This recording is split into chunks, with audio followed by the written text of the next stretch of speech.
在这个全员极品抓马色彩的世界里，风静书的一生简直就是一部反面教材的集大成者。她辛辛苦苦当牛做马养大的独生女风瑶，那可是恋爱脑界的珠穆朗玛峰，不仅吃里扒外，还带着那个只会软饭硬吃的绿茶赘婿王浩，整天像吸血鬼盯着老两口的存折流哈喇子。这他妈哪是招女婿啊，这分明是请了个专业的赤血户团队进门，就盼着风静书和老周两腿一蹬，好鸠占鹊巢，继承这大好的家产。风静书绝望躺在冷冰冰的病床上，看着白眼狼女儿那副恨不得自己早死早投胎的丑恶嘴脸，心里的怒火简直能把医院顶棚给掀了。既然这废柴大号已经练废了，满级全是垃圾技能和倒霉负面 buff， 那他风静书决定先周不完了，直接注销重来，开个小号重走人生巅峰。这部狗血来了，奇迹就在一瞬间发生了，风静书居然带着记忆重生了，回到了白眼狼女儿风瑶刚生下那个没良心的外孙的时候。睁眼的一瞬间，那种久违的健康活力重新回到了身体里，风静书感受着清新的空气，歪嘴冷笑一声，这一世他要把失去的都狠狠拿回来。门口传来了要命敲门声，果然那对极品讨债鬼准时出现在了视线里，带着那个还没满月就开始被当成筹码的小外孙。按照前世那憋屈的剧本，这两个垃圾现在应该开始表演什么叫出尔反尔的巅峰无耻艺术了。原本倒贴谈得好好的，孩子跟女方姓风，结果王浩这个软饭赘婿突然什么狗屁尊严觉醒，非要让孩子姓王，还大言不惭美其名曰不能损了男人的面子。风静书稳如老狗坐在沙发上，静静地看着这对不要脸的夫妻唱双簧，心里已经在给他们预定破烂集装箱的黄金席位了。王浩那副小人得志的恶心模样，配上风瑶那副盲目顺从的舔狗表情，简直是绝配，可以直接打包送去博物馆展览恋爱脑标本。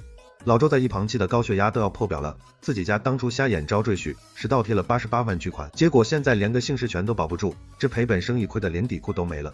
面对老两口的愤怒质疑，风瑶还是一如既往的大方败家，说大不了再生个二胎跟妈姓，反正这空头支票开的是嘎嘎响，他自己1分钱不花。紧接着这两位极品更是狮子大张口，要求风静书把现在的破房子卖了，给他们换一套大豪宅，理由是冠冕堂皇要给孩子一个完美的成长环境。风静书心里止不住冷笑，还大豪宅呢？这次老娘我给你们准备了露天通风效果极佳的顶级住宅，保证让你们360度体验一把大自然的呼吸。王浩还在那嫌弃老宅有恶心的老人味，这烂借口找的连空气清新剂都要流眼泪了，真是典型的端起碗吃饭，放下碗骂娘。风静书实在听不下去这狗叫了，反手就是一个响亮的物理耳光，既然你觉得这屋里味大，那就立马滚出去呼吸新鲜的工业废气吧。王浩被这大力一巴掌扇得直接怀疑人生，风瑶这白眼狼还在一旁心疼的直掉眼泪，责怪亲妈怎么能动手打人呢，简直是没天理了。风静书可绝不惯着这帮畜生，直接霸气把话挑明了，要买新房没有，大活人倒是有一个，那就是赶紧给我收拾东西麻溜滚蛋。风瑶这时候居然还没被扇清醒，反而理直气壮的要求父母搬出去要饭，说这房子以后迟早是他的，既然要分家，老两口就该自觉点。这种极度厚颜无耻的程度，连隔壁的厚脸皮专家看了都得甘拜下风。风静书直接把这对卧龙凤雏像丢垃圾一样轰出了家门。王浩还在那死鸭子嘴硬装模作样的维护自尊心，说不要啃老，要独立自主，结果转头就开始发愁，这高昂月子中心得花谁的钱。风瑶抱着孩子，一脸傲娇不知死活的摔门而去，觉得自己离了亲妈还能活成个女王，殊不知她的女王之路上全他妈是坑。看着他们灰溜溜离去的背影，风静书反手就给银行打了绝杀电话，把风瑶名下所有的副卡统统拉黑冻结，1分钱也不给这两个寄生虫流。老周还有点不忍心软，毕竟是血浓于水亲闺女，可风静书太清楚了，溺爱只会养出白眼狼，现在是时候给他们上一课社会的毒打了。另一边高端的月子中心里，风瑶正得意洋洋像个名媛，挑选着12万8的顶级套餐，那土豪派头就像家里有矿一样。结果刷卡付款的时候，机器那无情的交易失败声简直比王浩的哭声还要清脆悦耳，场面一度陷入了大型社死的迷之尴尬。风瑶不信邪急眼了，疯狂给风静书打电话质问，声音尖锐的能刺破耳膜，质问亲妈凭什么冻结他的卡，那是他的钱。风静书稳如泰山，淡定的很，你的卡是在我名下的，钱是我和你爸辛辛苦苦存的，我收回来那是天经地义，你没钱了关我什么事。看着这两个废物流落街头，风静书顺手给他们租了个破集装箱，美其名曰心中是极简主义住宅，通风透气还抗造。王浩看着这破铁皮盒子，脸都吓绿了，还在那做着继承遗产的春秋美梦，算计着老两口哪天要是走了，这钱的怎么花。风瑶更是变本加厉不当人，居然想提前接管亲妈的银行卡，这种大逆不道的恶劣行为，让风静书彻底坚定了练小号的决心。这一世，风静书不仅要让这俩畜生尝尝露宿街头的滋味，还要让他们眼睁睁看着自己的唯一继承权是怎么一点点飞走的。他雷厉风行拉着老周就往医院跑，现在的医学这么发达，50岁备孕二胎也不是什么不可能的事，只要身体好，一切皆有可能。老周虽然觉得这事儿有点疯狂离谱，但在风静书的软磨硬泡下，也只能乖乖配合，毕竟这家里还是老婆大人说了算。风静书早就彻底看透了风瑶，那就是个有了老公不要爹妈的极品货色，指望他养老送终，还不如指望家里的扫地机器人。医生检查完，推了推眼镜，惊呆了，说这两人的身体指标居然还不错，自然受孕的概率比一般中年人还要高那么一点点。与此同时，破集装箱里的风瑶还在做白日梦，觉得亲妈一定会心疼她，哭着喊着吧台大叫，请她回那套舒适的大房子里住。她在那摆着普信的谱，打算等亲妈低头道歉的时候，顺便把财政大权也要过来。这种迷之自信到底是谁给她的？梁静茹吗？风静书现在过的那叫一个逍遥滋润，每天红酒牛排，加强锻炼，和老周的感情生活直接重回到了20年前的蜜月期。当风瑶带着一身穷酸要饭气找上门的时候，风静书正优雅地切着牛排，那画面反差感简直不要太强烈。风瑶还要在那高高在上施舍所谓的福气，让风静书当免费保姆帮他带孩子，甚至还大发慈悲地允许风静书给孩子起个小名。风静书直接把这白眼狼对了回去，这种廉价的福气你自己留着慢慢享用吧，顺便送你们一个字，那就是滚。风静书的肚子也是十分争气，没过多久居然真的奇迹般怀上了，而且还是一次双响炮，简直是老天爷在给他加戏。生日宴会举办的风风光光，排场极大，全城的亲戚都来了。风静书穿得像个40岁的阔太，状态好的让人嫉妒。想起前世凄惨，连个像样的蛋糕都没吃上，这一世他要大办特办，不仅要办生日，还要高调宣布备孕成功的特大喜讯。风瑶在破集装箱里闻着酒肉香气，气得后槽牙痒痒，觉得亲妈这是在故意羞辱她，全然忘了自己当初是怎么恶毒对待父母的。他还天真以为风静书寄来的大箱子里是房本和劳力士，结果打开一看，全是些便宜打折的尿不湿和奶瓶，瞬间心态崩了。王浩这坏胚子又开始出损主意，打算让风瑶在寿宴上表演一哭二闹三上吊，用死来道德绑架威胁风静书给钱买房，甚至还想丧心病狂抱着刚出生的儿子一起去闹。这种连无辜孩子都利用的人渣，真的是活在世界上都浪费空气。寿宴上，风静书年轻的像个不老传奇，亲戚们围着他转，风瑶却像个叫花子一样冲进来搅局，大喊亲妈没人性。风瑶泼妇般站在桌子上，声嘶力竭地控诉着风静书停了他的卡，导致他连给妈买礼物的钱都没有。这话强到逻辑感也是绝了。风静书冷冷地看着他的小丑表演，像是在看一个拙劣的跳梁小丑，甚至还贴心地提醒他，想死就找个高一点的地方跳。风瑶还在那恶毒威胁说，以后绝不给养老送终。风静书直接当众霸气宣布，老娘我怀了2胎，以后不需要你这个废物来养老。全场瞬间哗然，风瑶吓得脸都白了，疯狂给医院打电话确认，结果医生的一句风女士是我们的传奇病人，彻底击碎了他的幻想。王浩还不死心死鸭子嘴硬，非说是假报告，在这自欺欺人。风瑶更是歇斯底里发疯，当众羞辱亲妈老不正经，场面极其火爆。风静书直接一记物理耳光教他做人，不仅让他圆润滚出去，还明确表示不稀罕这种没良心的白眼狼女儿的任何道歉。风瑶在那哭喊着说自己有合法继承权，风静书直接霸气法制科普，老娘我有权利遗嘱，我的钱1分都不会留给你这种寄生虫。冲突升级到动手推搡，王浩这怂货只敢躲在女人后面，还要拿孩子当肉盾挡箭牌，被风静书看得清清楚楚，真是渣男中的战斗机。这对极品夫妻回到集装箱开始复盘，王浩还在怀疑风静书是不是看短剧看魔怔了，居然真的敢玩这种重生剧本。他们死皮赖脸堵在医院门口，想抓风静书的把柄，结果被风静书一句大号练废了练小号，对得哑口无言。风瑶还要假惺惺装关心，说高龄产妇危险，其实恶毒心里想的全是让风静书赶紧去把孩子打了，好保住他的继承人位置。结果医生的诊断再次打脸，风静书的身体比很多20岁的年轻人都要好，这大概就是重生的顶级金手指外挂吧。风瑶彻底心态崩了，坐在医院走廊撒泼大哭。王浩却已经开始惦记风静书家里的那个保险柜，打算去干票大的。王浩洗脑 PUA 功力了得，瞎说拿自家的东西不叫偷，风瑶这个无脑蠢货居然真的信了，还带着老公回娘家撬锁。结果大门一开，风静书和老周正坐在沙发上等着他们，这叫什么？这就叫瓮中捉鳖，还是自带高清监控的那种。风静书毫不留情直接报警，警察带走他们的时候，风瑶还在那法忙喊这是家务事。不好意思，法律面前没家务事。从警局出来的风瑶不仅不反省，还想在网上带节奏造谣，发小作文黑风静书，妄图发动网暴的恐怖力量。他绿茶般在镜头前哭得梨花带雨，把风静书塑造成一个为了2胎不要亲生女儿的恶毒母亲，引起了不明真相网友的一片骂声。风静书直接硬刚开直播兑现，把风瑶这些年的吸血记录、银行流水以及王浩这个秩序的恶心真面目全部公开。风瑶居然还想趁机不要脸要分家产，风静书反手拿出一份断绝关系协议书，签字走人，从此你是你，我是我。狗仔记者也赶到了现场，封静书面对镜头有理有据地反驳了所有的指控，让网友们看清楚了谁才是真正的戏精。封静书拿出的300万天价花费清单，直接让全网哑火。这种级别的抚养已经够仁至义尽了，还要什么自行车？封瑶死皮赖脸不肯签，还要恶毒咒还没出世的孩子，被老周又是一顿教训。最后在法律的威慑下，只能灰溜溜的签了字。网上舆论大反转，封瑶成了人人喊打过街老鼠，找亲戚借钱也没人理。毕竟谁会把钱借给一个想害死亲妈的白眼狼呢？小姨和大舅的冷言冷语嘲讽，让封瑶第一次感受到了什么叫孤立无援。这就是你当初为了所谓真爱抛弃亲情的回报。王浩这个吃软饭没用的男人，开始在家打游戏，让还在哺乳期的封瑶出去打零工赚钱养他。软饭男本性暴露无遗。封瑶穿着破旧的衣服，在街头苦逼派传单，累得腰都直不起来，看着橱窗里精致的蛋糕，眼泪只能往肚子里咽。回到家，不仅没有热乎饭，还要被王浩质问赚的钱在哪。这种生活，真的是他当初拼了命也要追求的真爱吗？生日那天，封瑶想吃口好的，却被王浩一巴掌狠狠抽在脸上，质问他有什么脸过生日，简直是惨到了极点。王浩还在那吼着要让他把儿子带走，嫌孩子吵到了他打游戏。封瑶缩在角落里，终于开始后悔当初的脑残选择了。同一时间反差，封静书在老周和一群亲友的陪伴下，幸福的过着生日，肚子里的孩子也已经快要足月了。王浩为了搞钱，居然丧心病狂，想把封瑶送去陪生意伙伴喝酒，这种行为简直就是挑战人类道德的底线。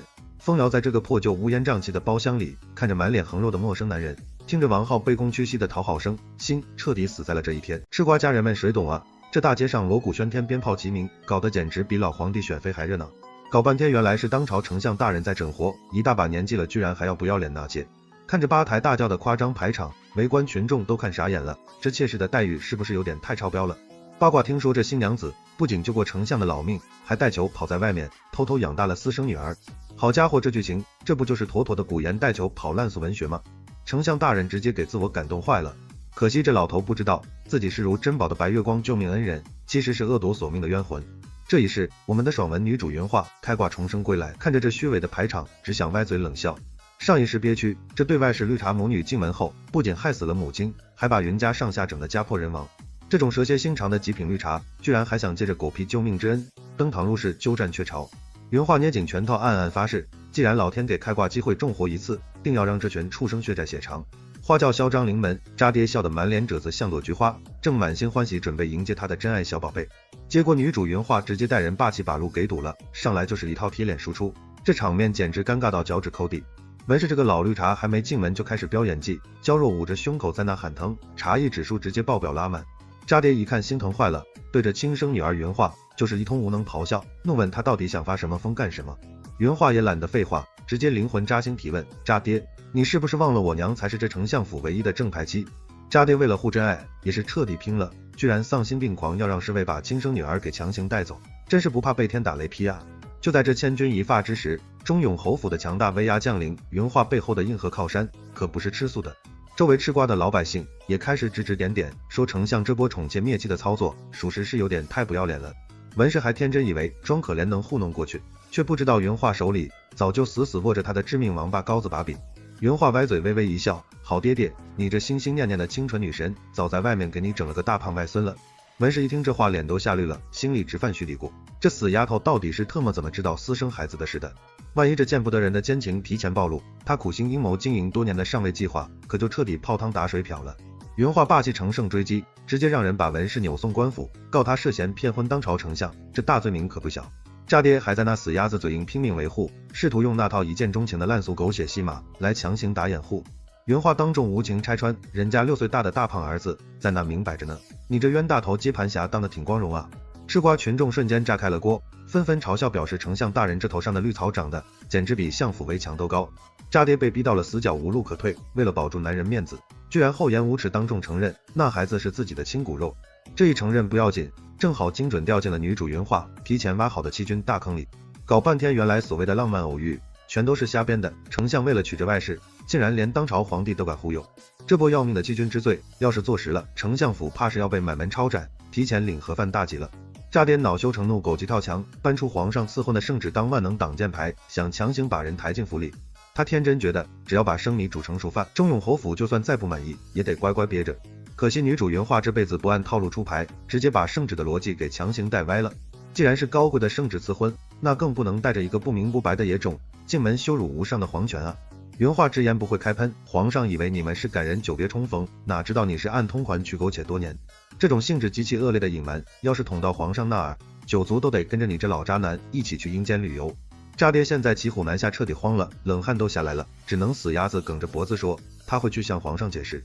而在隐秘的角落里，谢家的小世子正在吃瓜看戏，眼神里全是霸总宠溺，这丫头有点意思。他早就开了上帝视角，看穿了一切，却不急着出手，想看看云化到底能把这京城翻出多大的浪。就在这僵持不下的局面僵持的时候，御史大夫刘大人闪亮装杯登场，这可是出了名的硬骨头。刘大人正义表示，既然有人实名举报，那我必须得在大殿上跟皇上好好唠唠嗑了。其实这一切全都在云化的神机妙算中，他早就给刘大人送去了致命的关键情报。渣爹现在想死的心都有了，本来是想风光娶个美娇娘，结果弄成了全家抄家狱警。云化顺势给文氏安排了新职位，风光正气你就别想了，做个洗脚丫头级别的低贱小妾吧。文氏一听这噩耗，直接气晕菜，辛辛苦苦算计几十年，一朝回到解放前啊。而另一边，文氏的亲女儿云烟正做着太子妃的春秋美梦，在那美滋滋的嚣张赏赐丫鬟。这白莲花二小姐还没意识到自己的大好富贵之路已经被亲姐姐给彻底斩断了。等她震惊听到亲娘被押着走侧门做低贱小妾的消息，手里的珍珠都要吓掉碎了。云化这波操作堪称杀人诛心，既然是低贱的妾，那就得做这种漏风的小破轿子敬府。文氏还在那撒泼打滚，死活不肯下轿，被云化一鞭子抽得老老实实认怂。云化毒舌冷笑，既然自甘下贱做不要脸的外事，就别在这里什么贞节牌坊了，赶紧滚进去。结果渣爹还预判了云化的预判，竟然提前让人把相府的所有侧门小门都给堵死了。这种为了护小三跟亲生女儿斗智斗勇的渣爹，也是世间罕见的奇葩极品了。云化直接硬刚到底，门全堵了是吧？那我就亲自把你这尊大神给抬进破柴房去。云烟终于按耐不住跳了出来作妖，满脸委屈的绿茶控诉云化太嚣张跋扈。这两姐妹的第一次正面火爆交锋，火药味重的能直接引爆整条街。云化眼神凌厉，杀气腾腾，我母亲可没生过你这种低劣品种的妹妹，别在这儿乱认亲戚，想踩着我娘的正妻位子往上爬，也不撒泡尿看看自己到底几斤几两，做梦比较快。围观群众开始疯狂起哄，原来是外室生的上不得台面的私生女啊，难怪规矩学得这么歪。文氏见势不妙，想开溜，拉着渣爹又开始大谈特，谈什么狗屁真心相爱，听得我只想吐。为了走正门进正门，文氏甚至想拿命去拼死一搏，在那儿上演鱼死网破的苦情戏码。关键时刻，我们的南国皇子假装小舅舅的谢庆安再次霸气现身，全场瞬间死寂。这哥们虽然表面上是个病秧子，但京城里谁见了他都得绕着走，妥妥的混世大魔王。他舌战群臣嚣张的时候，你们还没出生呢，区区一个破丞相府，他根本没放在眼里。那些原本想帮渣爹帮腔的狗腿子，一见胡阎王驾到，吓得溜得比兔子还快。谢庆安直接霸气给云化撑腰，你尽管放手闹，就算把这天捅破了，舅舅给你补上。云化反手就把文氏那届的丑煞给彻底坐实了，让全城百姓都当个吃瓜见证。这下文氏就算是憋屈进门了，也永远摆脱不了低贱妾室这个屈辱的标签。刚进家门，老祖宗也出来倚老卖老凑热闹了，对着云化就是一通劈头盖脸的责难。云化心里冷笑不止，上一世你就是极度偏心眼，这一世我一个眼神都不会多给你。老太太倚老卖老骂云化不孝，云化直接应和回怼，为了全家人的脑袋，我这叫大义灭亲。在这种随时可能被诛九族砍头的边缘，谁还跟你讲什么虚伪的狗屁孝道啊？云化直截了当地警告这群糊涂蛋，欺君大罪可是要连累祖宗18代砍头的。如果你们非要没脑子，带着这外事一起死，那我就先送你们一程上西天。文氏这时候又开始做死刷存在感，说自己肚子里还怀着丞相的宝贝金疙瘩。渣爹一听有命根子儿子，理智瞬间离家出走，竟然要对亲生女儿云化动用家法。就在这要命棍子要落下的时候，我们的女主亲妈谢云慧终于霸气出场了。谢云慧虽然身子弱病恹恹，但身为侯府嫡女的强大气场在那摆着，谁敢动她宝贝女儿？渣爹还想倒打一耙甩锅，说老婆没教好孩子，结果被谢云慧一顿疯狂火力输出。既然你这么饥渴，喜欢外面的野花，那就带着你的破野花去阴沟里盛开吧。就在云化以为大获全胜爽文结局时，太后的旨意到了，居然封了云烟为县主。搞半天原来云烟这绿茶小蹄子在寒山寺救了太后，这狗屎运气也是没水了。有了太后这大靠山撑腰，云烟立马嚣张制冷起来了，对着云化就是一通阴阳怪气。云化也根本不虚他，破县主又怎样？在我娘面前，你娘永远是那个低贱爬床的贱婢。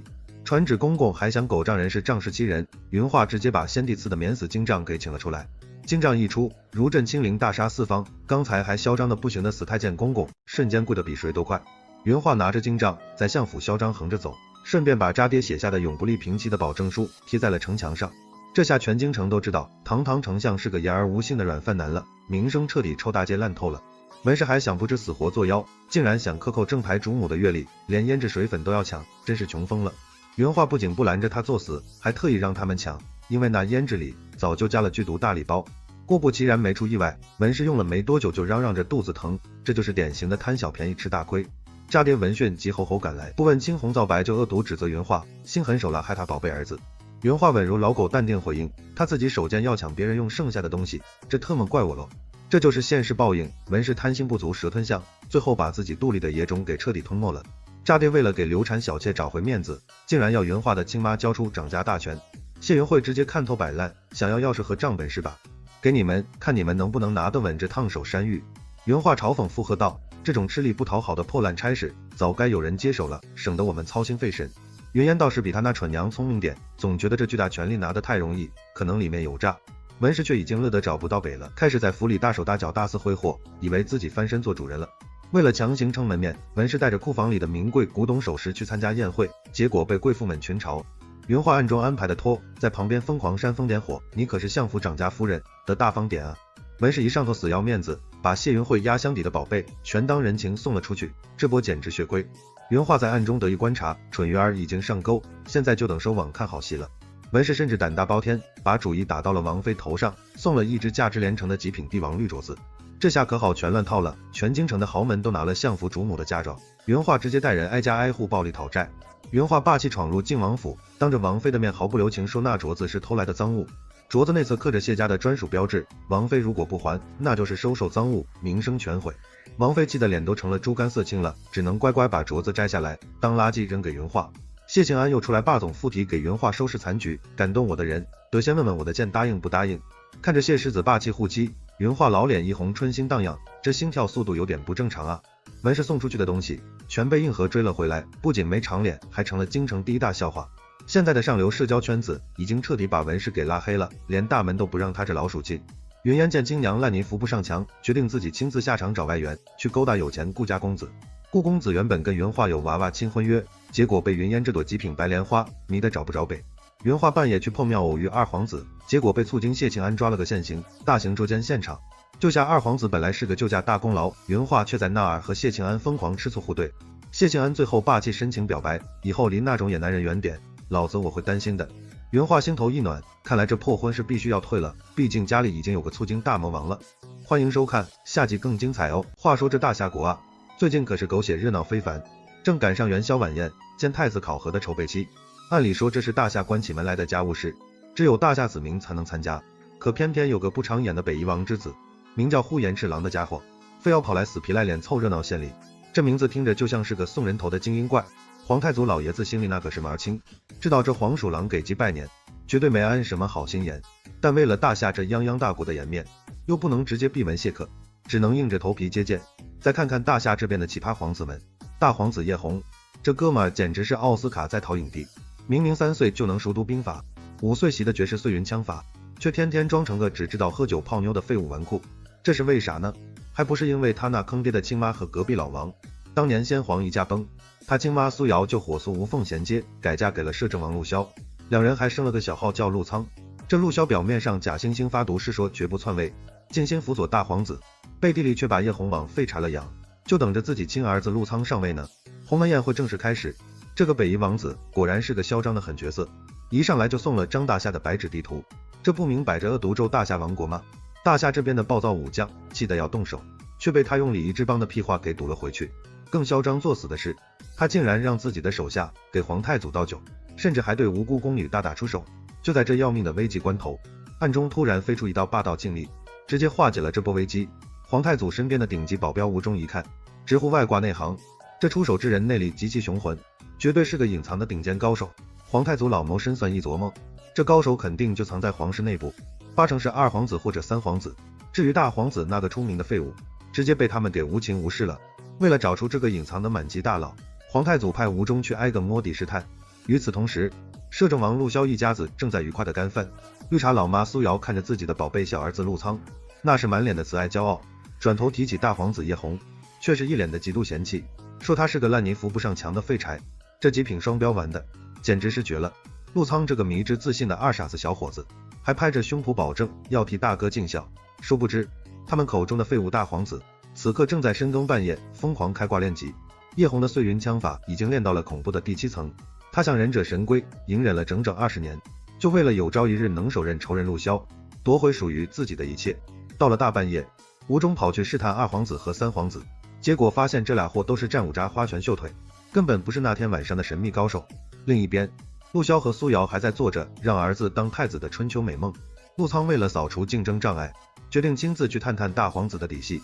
他蒙上面像个刺客，跑去叶红的寝宫，结果发现叶红正拉着一群太监宫女在打牌赌博，输得连脸上都贴满了白纸条。陆仓一看这架势，心想这果然是个彻头彻尾的废物，正准备嘲笑撤退时，一把带有强劲内力的烂竹叶突然朝他飞来。叶红这大夏第一狗王终于不装了摊牌了，他手持一根破烂竹竿，把陆仓当球一样暴打。陆仓使出吃奶的就反击，却被叶红一招碎云枪法第9式破苍穹直接破防。陆仓吓得面具都掉了一半，连滚带爬地屁滚尿流跑了。临走前，叶红还嚣张的毒舌吐槽，以后偷东西去陆骁家偷，他家贪污的东西值钱。这波扮猪吃老虎，简直是爽文满分操作。另一边，被叶红震伤的吴中跑回去跟皇太祖汇报。皇太祖一听打伤吴中的人居然是那个废柴大皇子，惊得假牙下巴都快掉下来了。得知叶红居然开挂，把碎云枪法练到了第9重，皇太祖瞬间明白了这孩子隐忍20年的良苦用心，感动的老泪纵横，满心期待他在明天的太子考核中一展龙威。终于到了太子考核这一天，大伙各怀鬼胎齐聚一堂。二皇子一上来就想捏叶红这软柿子，点名让叶红先上台。叶红继续发挥他精湛的奥斯卡演技，连连摆手装怂说自己打不过，惹得周围的吃瓜群众一阵群嘲，嘲笑他估计连太监都打不过。叶红心里冷笑，你们这群战五渣懂个屁，我要的不仅是这区区太子之位，更是能把陆骁挡雨连根拔起的生杀大权。考核正式开始，二皇子和三皇子上台比试，这俩菜鸡互啄，打的那叫一个花里胡哨热闹。最后三皇子险胜一招，三皇子赢了之后瞬间飘了，非要作死挑衅叶红。叶红顺水推舟，提出要跟他拼酒，再次把废物人设坐实。就在这皇室内部其乐融融丢人现眼的时候，大门突然被暴力踹开，那个叫呼延赤郎的北夷送人头小分队队长又来了。他大摇大摆极度嚣张地走进来，狂妄地叫嚣大夏以武立国，今天他就是来砸场子踢馆的。他还嚣张放话，如果大夏没人能打得过他，这皇位就得归他，而且所有人还得屈辱改姓北夷的姓，连大夏姑娘都得优先送给他们挑，这简直是骑在人脖子上拉屎啊！三皇子这暴脾气气不过，提着枪就冲了上去送人头，结果连人家一招都没接住，直接被秒杀飞出场外。二皇子硬着头皮顶上，本以为找了个破绽刺中了一箭，结果人家呼延赤郎是在像斗狗一样闹着玩呢，稍微一用力，二皇子也惨败领了盒饭。这下大夏这边全慌了神，心想这下完了，大夏要亡国了。这时候摄政王陆骁觉得他儿子露脸装杯的机会到了，赶紧给陆仓使了个眼色，让他去拯救世界，顺便拿下太子之位。陆仓满怀信心的跳上擂台装逼，吃瓜群众也纷纷叫好，觉得这大夏最强星二代肯定能行。结果理想很丰满，现实很骨感。陆仓的枪法在绝对的力量和速度面前，就跟闹着玩挠痒痒一样。没过2招，陆仓也被揍得趴下了。眼看着大夏江山就要落入敌手，皇太祖实在看不下去了。他知道叶红是在等一个名正言顺掌权的机会，于是直接下了一剂猛药。今日谁要是击败这蛮子，谁便是大夏新帝，即刻登基。这封后条件一出，全场哗然。呼延赤郎还在那儿狂笑嘲讽，觉得大夏全都是软蛋，根本没人敢出来。这时候皇太祖直接点名大皇子叶红上场，群臣一听都疯了，觉得老爷子是不是老糊涂了，指望这个被酒色掏空的废物，大夏岂不是立马完蛋？陆骁更是急得直跳脚，要是叶红赢了直接当皇帝亲政，他这摄政王还怎么混？但他转念一想，就叶红那战五渣的水平，上去了估计也是被秒杀的命，干脆让他上去送死得了。呼延赤郎看到叶红上来，也是一脸鄙视，准备一锤子把他砸成灰。万万没想到，叶红开启了满级装逼模式，面对呼延赤郎的重锤，他不仅没躲，反而反手就是一个大逼兜，直接把这狂妄的蛮子给扇倒在地。全场死一般寂静，大家都看傻了眼。呼延赤郎哪受过这种委屈，瞬间急眼准备放大招开溜，结果叶红使出一招从天而降的枪法，直接将逃窜到千里之外的呼延赤郎一击毙命。这下群臣彻底懵逼了，原来一直被他们嘲笑的废物，竟然是大夏的战力天花板。一个个见风使舵赶紧变脸，开始疯狂拍马屁。皇太祖乐开了花，立刻当场宣布叶红为大夏新帝。陆骁这下急眼了，煮熟的鸭子飞了，他怎么可能甘心？于是他开始满嘴跑火车，硬生生诬陷叶红这20年来练的是妖法邪术。有些墙头草大臣还真被他给忽悠群了，跟着起哄说叶红身体被酒色掏空，不可能这么强。为了自证清白打脸，叶红直接请太祖验枪，只见他长枪一挥，一条金龙虚影腾空而起，这是大夏绝学碎云枪法的最高境界，一枪开天门。这下真相彻底大白，皇太祖当场揭露了叶红这20年来为了躲避奸佞迫害、藏风隐忍的真相，并正式宣布废除摄政王一职，由新帝叶红亲政。众人纷纷跪地山呼万岁。苏瑶还在那儿发癫，大喊自己儿子陆苍才是皇帝。陆骁这老贼更是丧心病狂，见闻的不行直接来武的。他一挥手，调集了3000弓箭手，将整个大殿团团围住，嚣张地表示自己城外还有30万大军，今天就是明着造反，谁能拦得住他？他还厚颜无耻地说要改写史书，把叶红污蔑成修炼妖法谋害手足的妖人，逼迫叶红自裁。叶红冷笑一声，真以为我这20年的狗王是白当的？他反手就是一个响指，陆骁引以为傲的弓箭手瞬间调转枪头，齐刷刷地对准了反贼陆骁。原来叶红早就看穿了陆骁的把戏，提前联系了御林军统领张正，把陆骁的人给反向包围了。这波预判了你的预判，简直满分。局势瞬间逆转，叶红终于开启了清算模式。他当众揭穿了陆骁20多年前的无耻行径，根本没有什么刺客，就是陆骁亲手弑君，杀害了先皇，然后勾结苏瑶伪造遗言，霸占母后，篡夺了摄政王之位。陆骁见事情败露，还想狡辩，甚至大言不惭地说先皇优柔寡断，自己比他更适合做皇帝。这种厚颜无耻的言论，连他亲儿子陆苍听了都觉得世界观崩塌了。皇太祖怒不可遏，下令将陆骁押入天牢候审，但叶红可不答应，他隐忍了20年，装了20年的孙子，等的就是手刃仇人的这一刻。今天他不是什么皇帝，只是一个要为父报仇的儿子。陆骁一看叶红动真格的，开始疯狂玩 PUA。他说自己虽然勾结北夷非法贸易，但这都是为了保住边境的太平，丰满国库，甚至道德绑架威胁叶红，如果杀了他就会背上骂名，而且朝堂上一半都是他的人，边境还有大军随时南下。叶红听完简直想笑，就你这通敌叛国洗百姓血肉的狗汉奸，还敢标榜自己高尚？叶红霸气回应，你的人我会一个一个杀，北夷我会一寸一寸打回去。陆骁吓破了胆，开始痛哭流涕，磕头求饶，说愿意给叶红当牛做马，将功补过。叶红冷冷甩下一句，还是下去给我父皇当牛做马吧。陆骁彻底领了盒饭。这时候极品老妈苏瑶跳了出来，不仅没有一丝悔改，反而大骂叶红是他这辈子最大的污点，说自己只有陆苍这一个儿子，这偏心眼都偏到太平洋去了。叶红对这个亲妈也是彻底死心了，直接下令把苏瑶和陆苍囚禁起来，没他的命令谁也不准放出来。新皇登基大典顺利举行，叶红终于坐上了皇位，但他并没有杀陆苍，反而封他为郡王，把他发配到了塞外封地。苏瑶还幻想着儿子去边关为所发育，勾结兵部尚书搞军备贪污，等百姓怨声载道时再杀回来夺皇位。然而这都在狗王叶红的算计之中，他这招叫放长线钓大鱼，故意纵虎归山，就是为了拿陆苍当诱饵，把朝中那些跟陆骁一伙的贪官污吏、逆党残余全都给引出来，然后再一网打尽。没过多久，麻烦果然来了。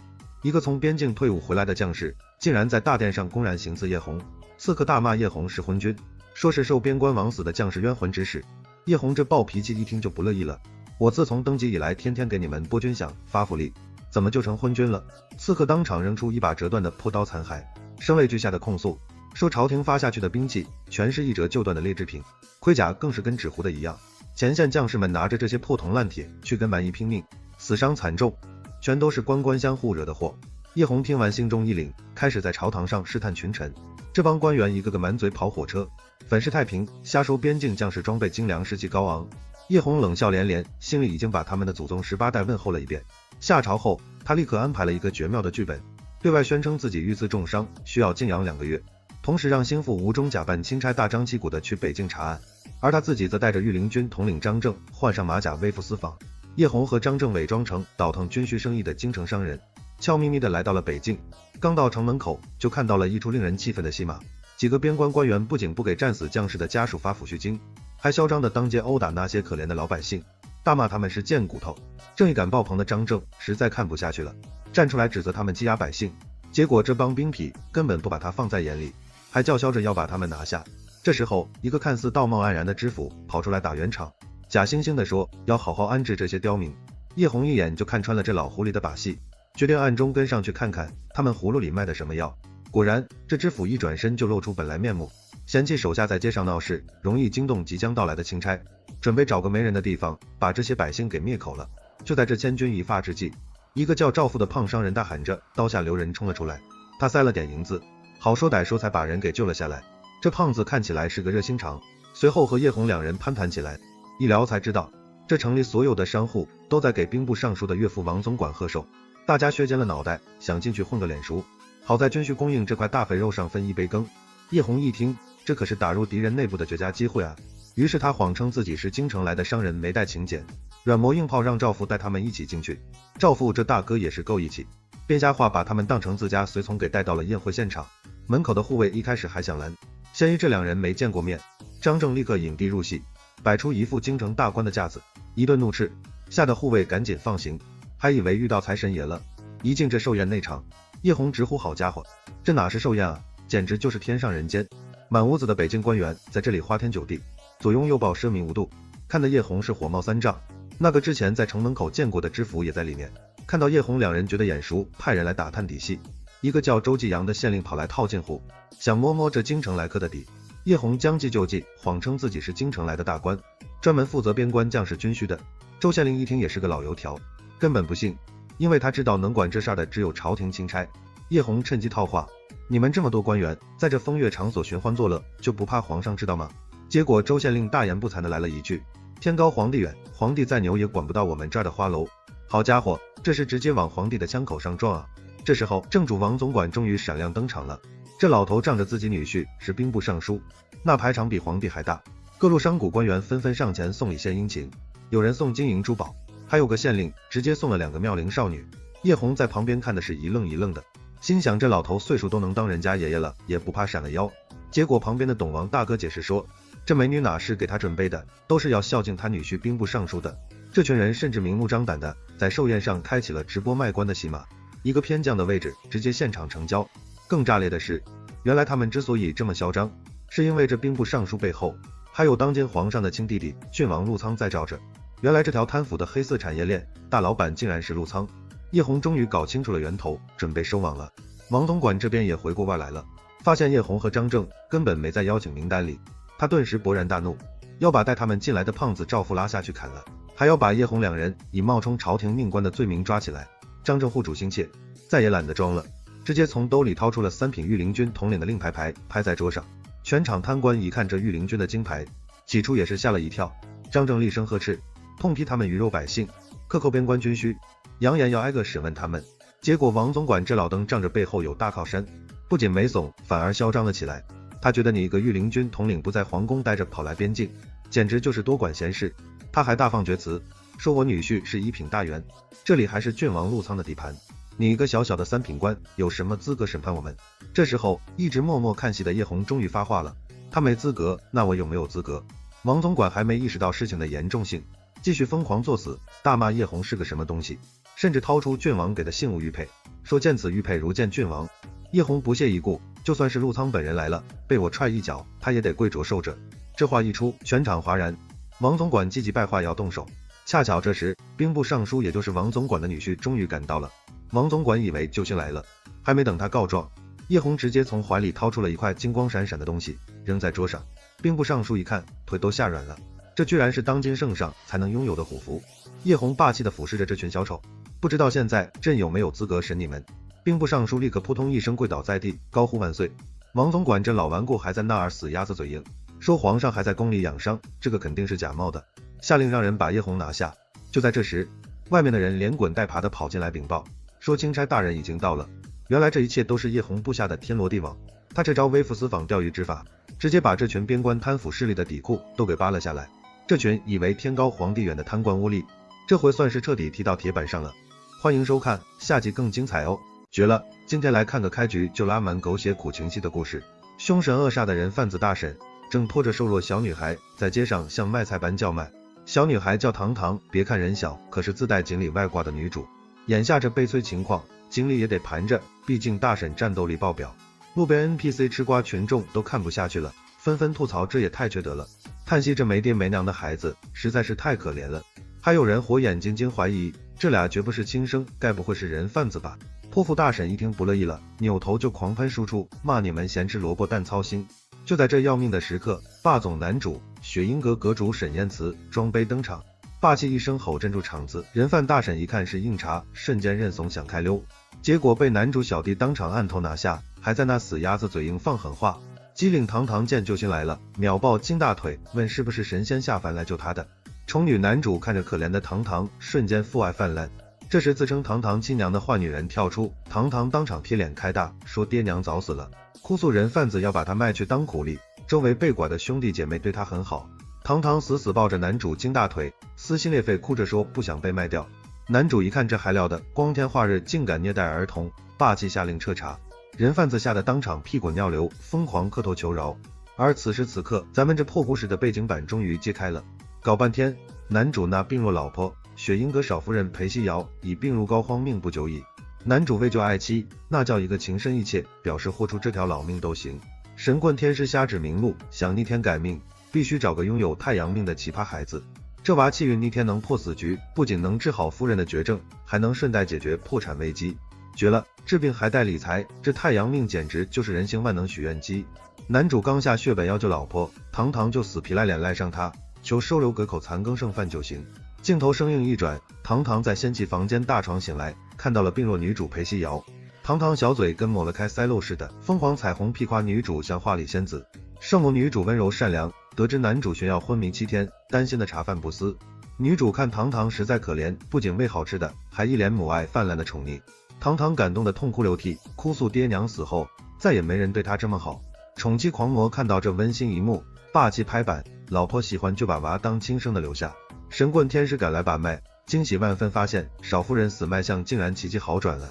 知乎逆天改命吉兆，女主秒想到太阳命传说，难道就是因为这锦鲤堂堂？虽然命强行续上了，但残疾断腿想痊愈，还缺2味神药：天山雪莲和百年人参。人参花钱好办，天山雪莲是要命难题，百年一朵，唯一一株被进贡皇上治病了。绝望女主一听希望渺茫，直接交代后事，苦笑自己是个废人，多苟活2年就够了。堂堂躲在门外偷听这一切，当场中2立下找要 flag。难道就是爹娘？这次堂堂一定要拼尽全力帮助姐姐和神仙说说。饭桌上，堂堂像鹌鹑般小心翼翼问自己是不是饿死鬼吃太多了，说恶毒人贩子威胁过，贪吃要被活活打断手，这童年阴影听着真心疼。圣母女主立马心疼安慰，说你长身体，喜欢啥就敞开肚子多吃点。堂堂被彻底暖到，鼓起勇气眼巴巴问能不能留下做个粗使丫鬟。结果土豪男主直接给了个超级加倍的惊天大惊喜，你就是我们雪鹰阁的掌上明珠。堂堂当场机灵改口，甜叫爹娘。这波认亲仪式主打的就是一个不要脸的丝滑，瞬间飞上枝头变小姐，还有了全新的精美豪华卧室和柔软大床。然而幸福家庭总是惊人相似，不幸的家庭各有各的作妖奇葩亲戚。男主绿茶表妹北木木，一个行走的百年老陈醋柠檬精，嚣张报道，进门就捏鼻子，阴阳怪气，鲜有馊味，还恶毒嘀咕自己下的毒，咋没把女主早毒死？堂堂刚洗完澡，直接霸气回怼，我看是有的人天生性骚发臭吧。绿茶被怼得当场破防，恼羞成怒，刚想撒泼发作，男主就出来霸气护短了。堂堂现在是雪映阁的少小姐，给我说话放尊重点。表妹气得原地跳脚，说阁主收养个臭乞丐当女儿，传出去不怕被全城笑话。男主冷脸根本不理他，堂堂捏紧小拳头，暗下决心，一定要保护好这对新爹娘。绿茶挑拨不成，又当起拉皮条说客，撺掇男主找白富美丞相千金帮忙找雪莲，还不要脸暗示那苏小姐对男主有意思，甚至愿意委曲求全做小妾。这毁三观操作堪称古代绿茶版潘金莲。男主当场雷霆发飙，霸气表示我心里夫人只有一个，你赶紧给我滚出去。绿茶见势不妙溜了，懂事堂堂乖巧安慰女主，说自己会想办法找到天山雪莲。女主苦笑当时童言无忌，毕竟连天子都找不到的绝世珍宝，小屁孩能有什么办法？但她万万不知道，堂堂找药的办法绝对是一门离谱玄学。只见堂堂跑到无人院子，开启和花草植物的私聊外挂，直接开口问雪莲姐姐在哪。这设定绝了，雪莲竟然真诚经回话，说种子3年前被绿茶压扁当书签，不知加哪本破书里。堂堂得到关键线索，立马找贴身丫鬟，说书里有罕见白色书签，赶紧翻找呗。丫鬟一脸绝望，咱家书房库房上千本破书，这浩大工程得到猴年马月去啊！但这丫头头铁意志坚，咬牙一本本地狂翻，小手翻得酸软，也绝不轻言放弃。功夫不负苦心人，他真的在书海里找到了那被压扁的可怜种子书签。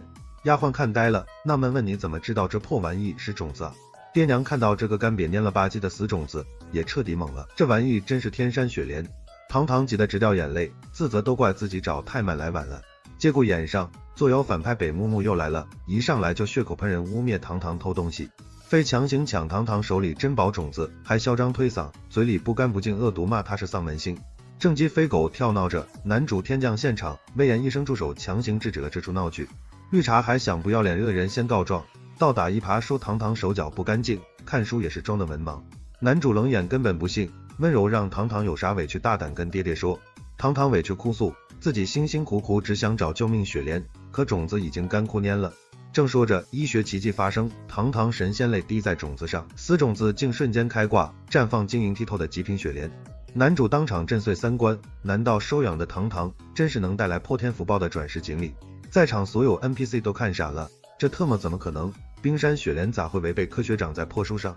男主声音发抖问堂堂咋知道的？堂堂一脸天真无邪说，是成精的雪莲姐姐偷偷告诉我的呀。堂堂不是丧门星对不对？狂喜男主抱着堂堂，霸气说你才不是倒霉扫把星，你绝对是我们家天赐福星小精灵。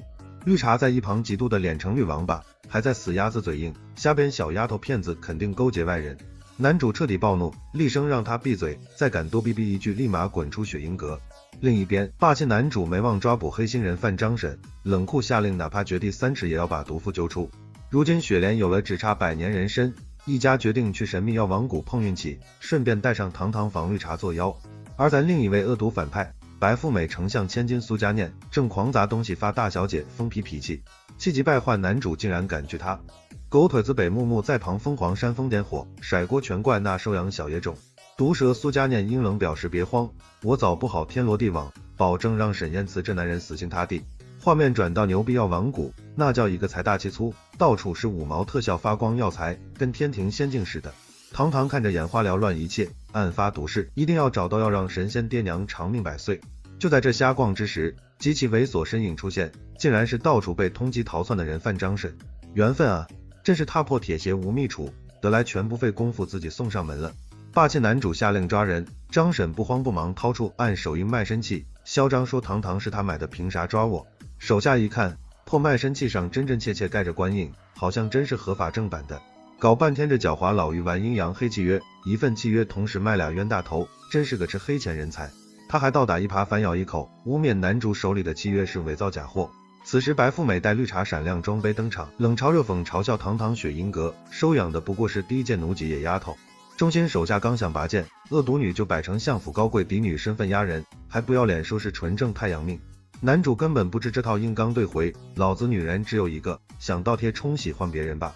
张婶看准时机敲竹杠，张嘴要3000两巨额赎金，少一个铜板都不行。3000两在古代绝对是天文巨款，手下冒冷汗汇报，可怜库房砸锅卖铁只剩2600两了。董事堂堂不想让爹爹破产为难，哭着说主动跟毒妇走，还强颜欢笑安慰爹爹这段时间很开心。给他3000两。护女狂魔钱不够咋办？拆豪宅家具，东院名贵紫檀窗全卖了，不够就把老子随身配件也死当。绿茶在旁看着败家操作傻眼，惊呼你疯了，为个捡来野种掏空100年家底，全家喝西北风啊。堂堂也哭得梨花带雨，说自己这贱命不值得，但宠女狂魔男主态度却极其坚决，你是我雪银阁的少小姐，未来的少阁主。爹爹，两恶毒反派气得后槽牙都要咬碎了，没能成功羞辱，反让他完美上演一掷千金霸气护女戏码。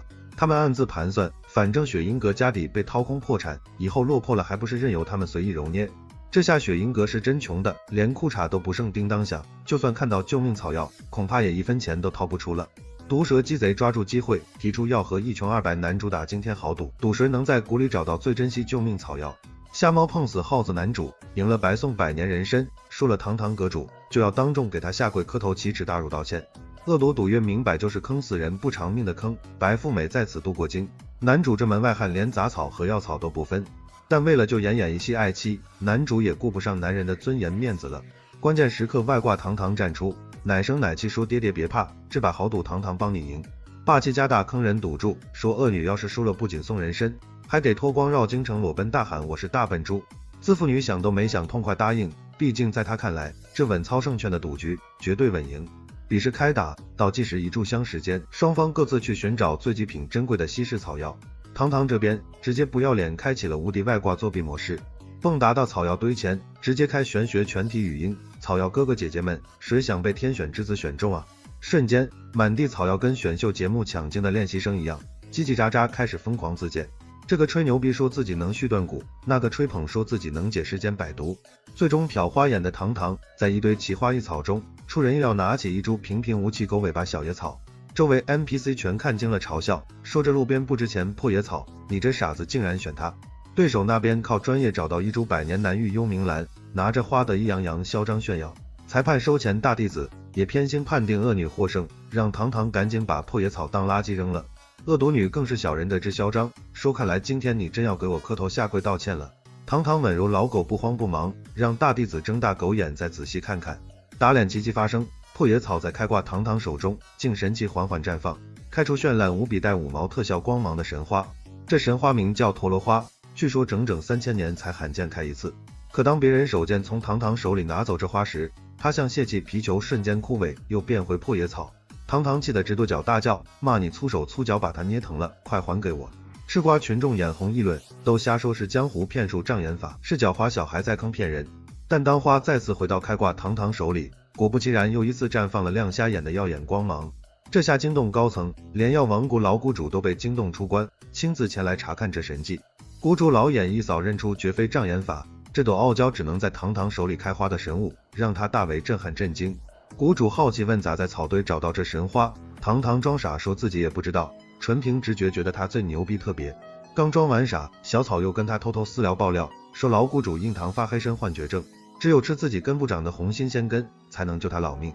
堂堂立马化身转世小神医，指着谷主说，老爷爷你得绝症生重病了。谷主大惊失色，隐秘绝症从没告诉过任何外人，这神奇小屁孩怎么一眼就看穿出来的？围观群众都觉得堂堂在放屁胡说八道，这是大逆不道诅咒老谷主。堂堂却向老中医一本正经解释，这傲娇仙草会长出救命红仙根，只要爷爷吃了保证痊愈。谷主死马当活马医，心想反正自己也快挂了，不如就信这神奇孩子一次。但傲娇仙草救命红根还没长出，他撒娇说自己魔力状态不足，急需喝甜糖水充能。于是全场众目睽睽下，离谱堂堂竟给破草喂糖水，还像哄小孩拜托他快点长大。下一秒奇迹出现，那株草根部竟然真的奇迹般长出一条鲜红色根须。这下全场 NPC 眼见为实，全信了，难道将死老谷主真的有救了？堂堂亲自动手，将救命红仙根熬成黑汤药，喂给濒死谷主喝下。谷主刚喝完猛药，突然像中毒，两眼一翻，直挺挺倒了下去。两恶毒女疯狂幸灾乐祸，说这下闯大祸，把堂堂谷主治死了，看你沈燕慈怎么背锅收场。护短男主也吓出冷汗极了，赶紧问堂堂这是怎么回事。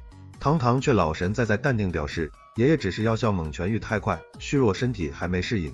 话音刚落，打脸就来，谷主犹如返老还童，生龙活虎站起，中气十足，让大家别大惊小怪。这波起死回生医学奇迹，直接把在场所有人世界观都给彻底震碎了。重生谷主对堂堂感激涕零，大方问想要啥赏赐，堂堂弱弱乖巧求一颗1000年救命人参。结果话都没说完，就因开挂消耗过度，两眼一黑晕了过去。堂堂突然晕倒，可把新爹娘心疼吓坏了，感动女主甚至放话，如果只能活一个必倾尽所有救这孩子。结果老谷主把完卖，乐了，说别瞎担心，这开挂孩子就是太累睡着了而已，没重谢这救命之恩。土豪谷主直接砸钱，送上一份闪瞎眼的超级豪华大礼包，3株极品1000年人参，1000万两黄眼黄金，还有连皇室都眼馋没极品的纯种汗血宝马。这波暴富砸钱操作，直接让破产雪银阁从赤平县一夜暴富登顶福布斯土豪榜。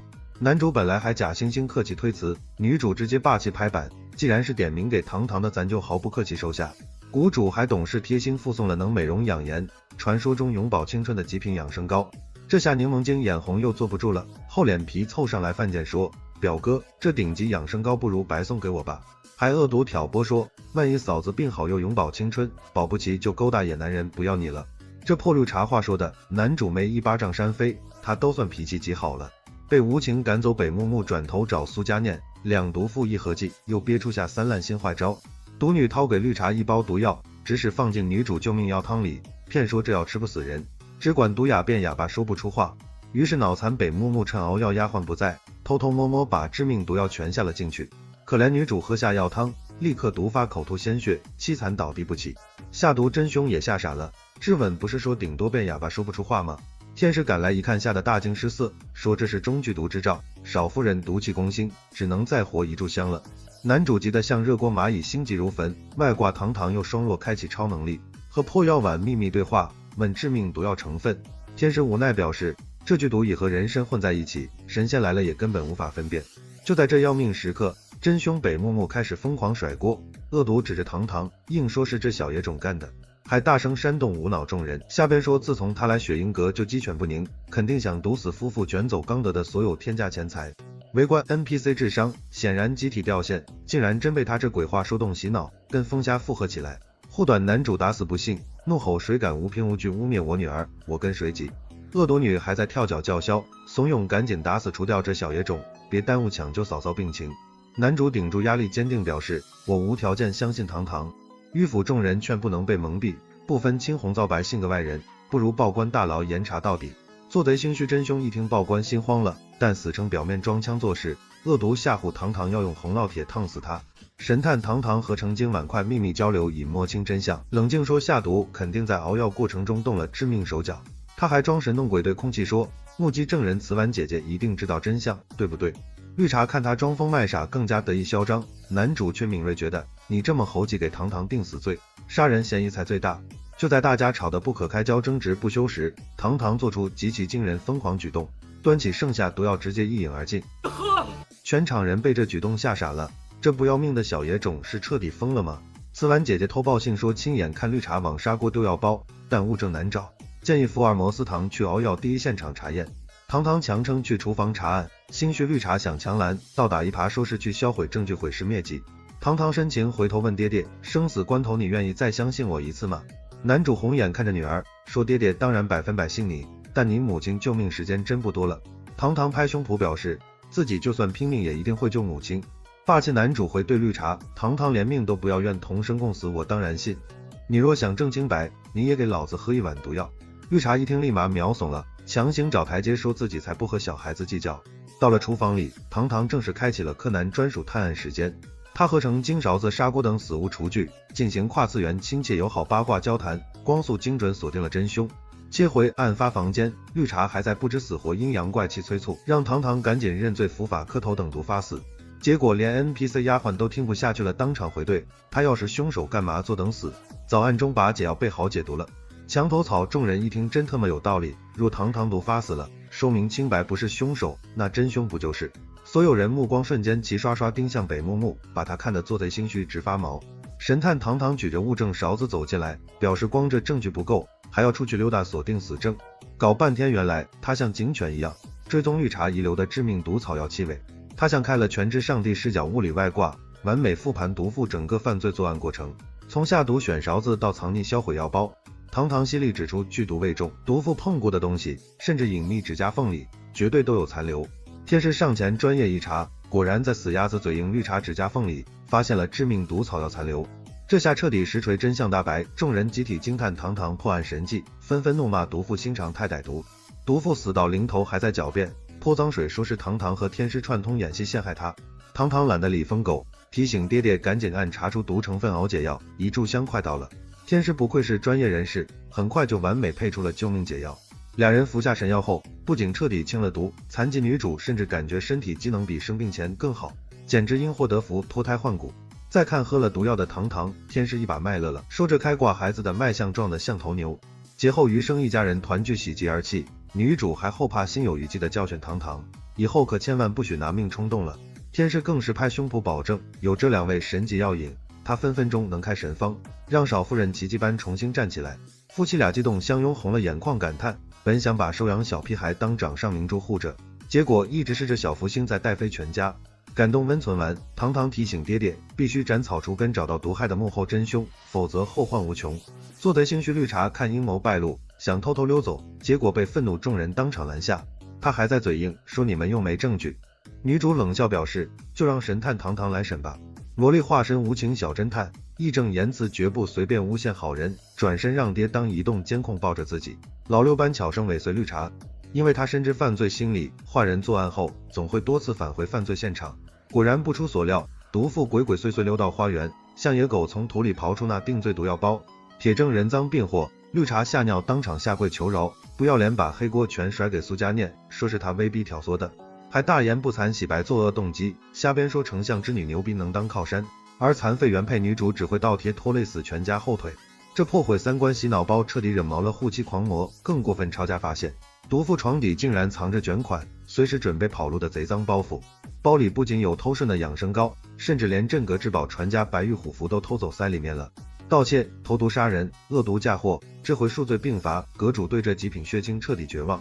绿茶被像丢垃圾一样赶出大门，但暗流涌动，阴谋还没完。那个古董传家宝白玉虎符竟然违背科学，突然对堂堂开口说话了。他剧透警告，毒妇组合早安插了高级无间道内鬼，准备里应外合端了雪银阁。丧家犬绿茶果然扭头找大 boss 会师，毒蛇表示下毒流产无所谓，死是内鬼已就位，咱们骑驴看唱本走着瞧。虎符 NPC 发任务，让堂堂回毒妇房间找邪门道具捕梦网，他能重现阴谋真相。欢迎收看，下集更精彩哦。男主陈浩这大冤种，是个苦逼的极品打工人，丈母娘放话不给钱，这辈子都别想娶他女儿。为了凑齐这笔天价巨款，陈浩把所有的希望都寄托在这笔大生意上。可就在这火烧眉毛的节骨眼上，风韵犹存的极品房东阿姨却急急忙忙地找上门来。这突如其来的虎狼之词，差点没把陈浩的腰给闪了。还不赶快过来帮我卖丝袜！搞半天，阿姨是让他去漫展，帮高冷小姨子叫卖原味丝袜。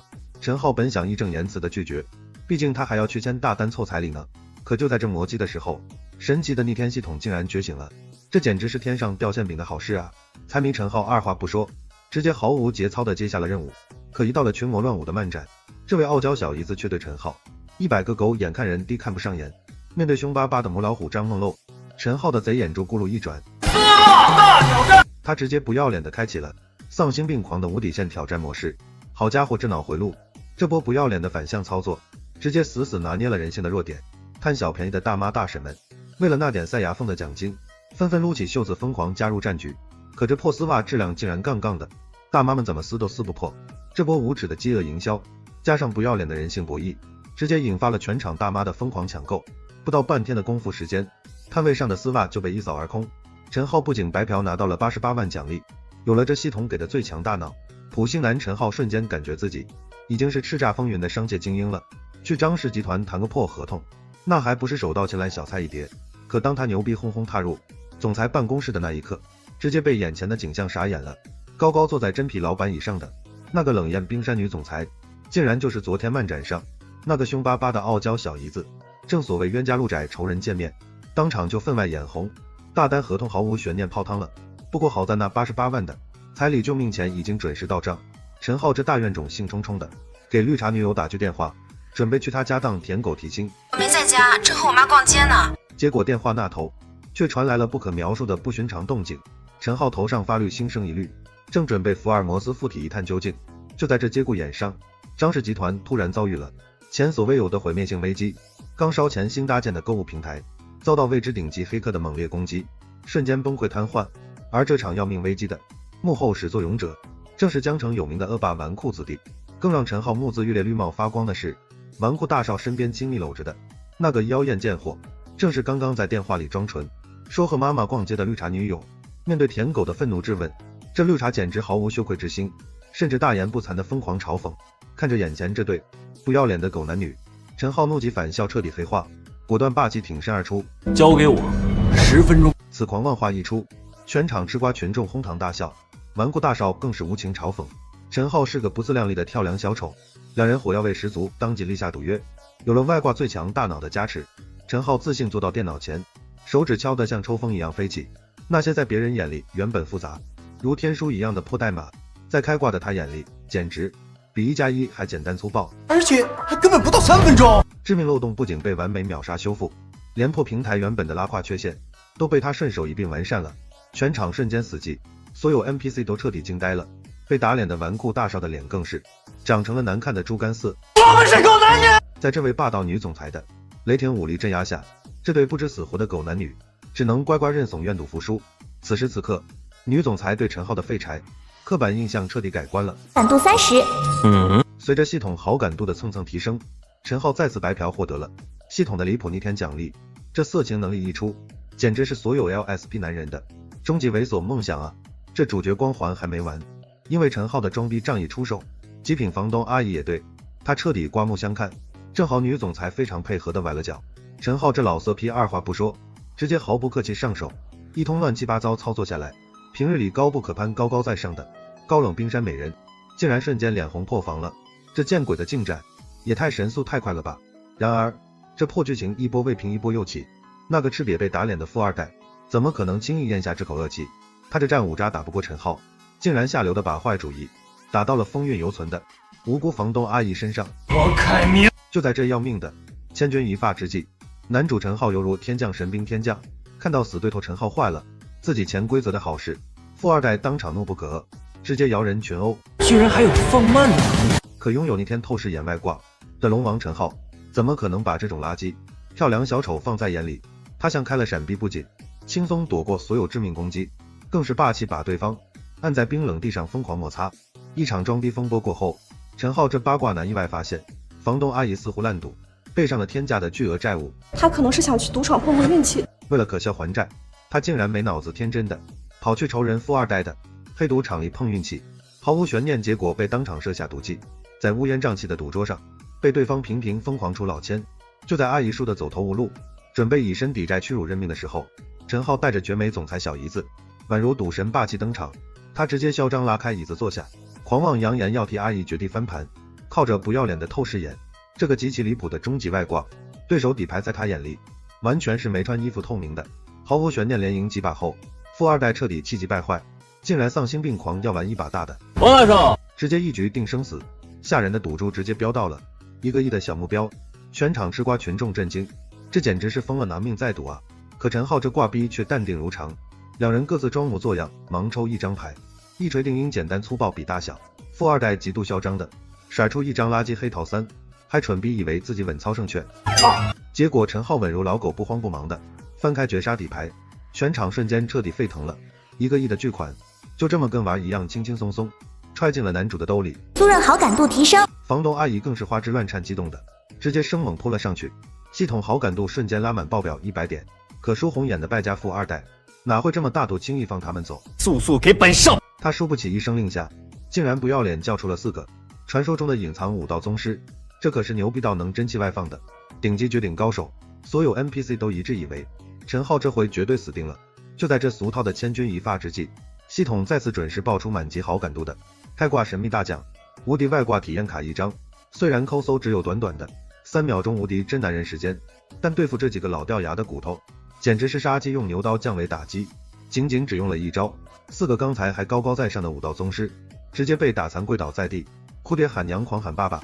富二代这下彻底吓尿裤子了，连滚带爬毫无形象的逃出了赌场。事后风波平息，拥有1亿巨额身家的陈浩瞬间成了人人抢的香饽饽，就连那个曾经瞎眼无情背叛他的绿茶前女友也厚着脸皮死皮赖脸找上门来，哭着求复合。不仅大言不惭谎话连篇，瞎说自己当初是被逼的，还不要脸信誓旦旦保证会给他当生育机器生一堆孩子。看着眼前这个满肚子算计坏水的极品绿茶婊，陈浩只觉得一阵反胃恶心。现在的龙王我你高攀不起，他像扔垃圾一样果断拒绝，并让身边的后宫美女们狠狠狂扇教训了他一顿。赶紧先报屋里去吧。就在大家大团圆欢庆胜利时，陈浩却突然毫无征兆两眼一黑，直挺挺晕倒在地。搞半天原来是倒霉食物中毒，好在系统提前奖励的神级鬼手13针，让他再次开挂轻松自救。要命危机解除后，高冷冰山女总裁竟然大半夜主动敲开了陈浩的酒店房门，原来又是豪门狗血冷血家族为了商业利益，正无情逼迫她嫁给一个臭名昭著不学无术的纨绔。让我干什么都行。为了狗血逃婚，这位平日里的冰山美人不得不委屈拉下脸，求陈浩去高端宴会上假扮自己的挡箭牌男朋友。欢迎收看下集更精彩哦。你敢相信吗？眼前这个上一秒还在电话里跟老公柔情蜜意的小娇妻，下一秒就化身成了地狱来的罗刹，轻松解决了一屋子的人贩子，太爽了吧！原来这个女人竟是全球排名第1的杀手组织罗刹门的首领女罗刹，而她的老公海城首富秦淮安却对老婆的身份一无所知，甚至还是个骨灰级的恋爱脑。这天上百亿的项目开到一半，老婆一个电话，他立马丢下所有合作方，火速飞奔回家，主打一个老婆是大，赚钱都是小事。这恋爱脑的段位，属实是有点超前了。刚下飞机，就看到一个女人被2个壮汉强行拖拽，周围路人竟没一个敢上前帮忙。秦淮安想都没想就冲了上去，3拳2脚就解决了小喽啰。然而对面是真没眼力见，还敢拿刀威胁。殊不知眼前这男人不仅有钱，还嘎嘎能打。就在这千钧一发之际，女罗刹及时赶到，看到老公，立刻切换小白兔模式，躲进老公怀里疯狂撒娇。老公啊，有老公在，老公会保护好全世界最可爱的老公。这秦总的哄人话术，油腻中带着一丝清澈，一个电话就让对方直接破产。什么叫霸总实力？这就是了。然而安稳日子没过几天，新的危机又出现了。原来秦淮安的婆婆和小姑子因为瞧不起女罗刹的家庭主妇身份，竟然联合了老公的绿茶初恋，准备在寿宴上逼她离婚。好家伙，这绿茶还是曾经的闺蜜，主打一个背刺。当年前 PF 踹了我老公，现在看他有钱了又想回来摘桃子，他算是个什么东西？女罗刹的助理还贴心提醒，动手尽量别打死。这助理是懂自家老板的。果不其然，一到寿宴，这婆婆小姑子就和绿茶前任一唱一和，疯狂输出对女罗刹的鄙夷，一个夸绿茶家世好，一个夸绿茶出手大方，把自己不要的豪车送人，还真有人当成宝了。女罗刹内心 OS： 要不是为了老公，你们现在已经变成席上的菜了。这帮人还蹬鼻子上脸，上来就指责她迟到，毫无长辈风范。绿茶更是以闺蜜的身份扑，说她不懂事。这下可把女罗刹惹毛了。你个绿茶也配教我做事儿？好家伙，这直接开大，给绿茶都整不会了，只能装小白花说你以前不是这样的。小姑子这个没脑子的也来帮腔，结果被女罗刹一句你收了多少好处对得哑口无言。这小姑子还真信了绿茶的鬼话，说什么战略性离开是为了激励我哥，这智商基本也就告别自行车了。婆婆见状直接开始人身攻击，说女主没爹没娘没教养。女罗刹直接灵魂拷问，当初老公一穷200时你怎么不说，现在看他成首富了，我就配不上了。这变脸速度堪比川剧，眼看吵不过，婆婆直接摊牌，就是要你离婚，说你配不上我儿子，只有绿茶这样的贤内助才配。就在这时，恋爱脑老公霸气登场，这护妻的劲儿谁看了不迷糊啊？小姑子还想狡辩，结果连声嫂子都不叫了，直接被秦淮安怼了回去。你嫂子那么温柔怎么可能凶狠？这话说的女罗刹自己听了都得脸红。绿茶见状又开始上演回忆杀，想勾起秦淮安的旧情，结果秦总根本不接招，直接一句你是外人把天聊死。婆婆还在那儿拱火，非要把绿茶留下，没想到女罗刹轻飘飘一句妈，您可真是为儿子着想啊，直接让婆婆的 CPU 都干烧了。就在这时，公司一个紧急电话把秦淮安叫走了，临走前还依依不舍，生怕老婆受委屈。他哪里知道，他前脚刚走，他老婆的封印就解除了。毕竟老娘精神不可争，只要老公不在，你再惹我试试。秦淮安一走，这帮人立刻原形毕露，让他跪下道歉。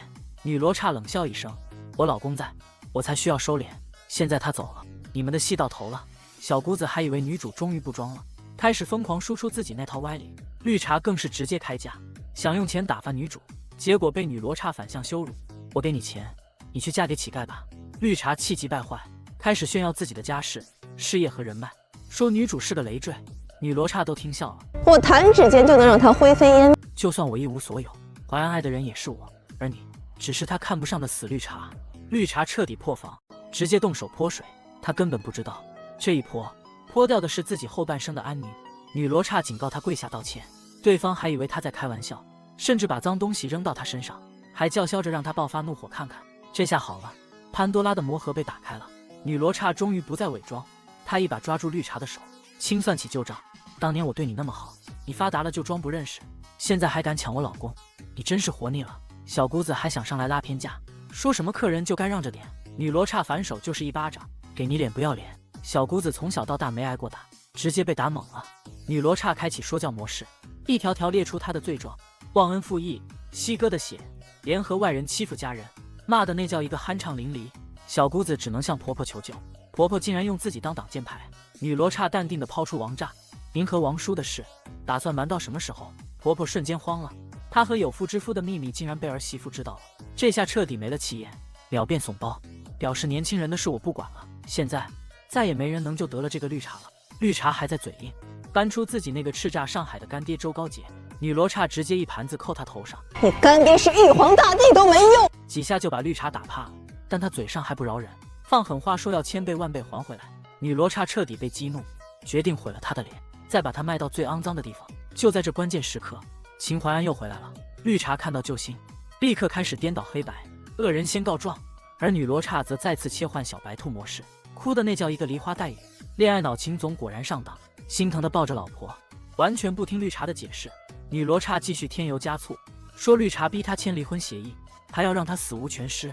这下秦淮安彻底怒了，你敢逼我亲手撕了你吗？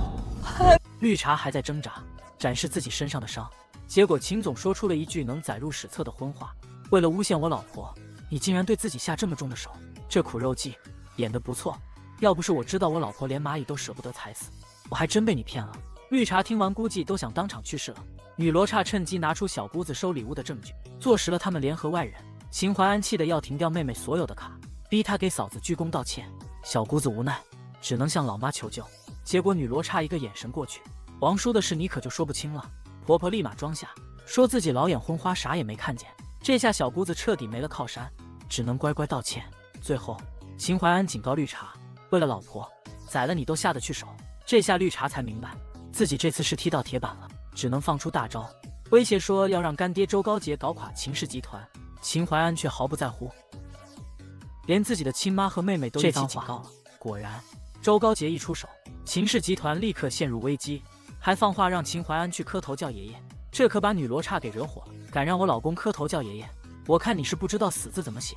他立刻联系手下，定位了周高杰的位置，单枪匹马杀了过去。此时的周高杰还在和绿茶做着美梦，甚至嘲笑女主不可能是传说中的女罗刹。话音未落，门口的保镖就被女罗刹轻松解决。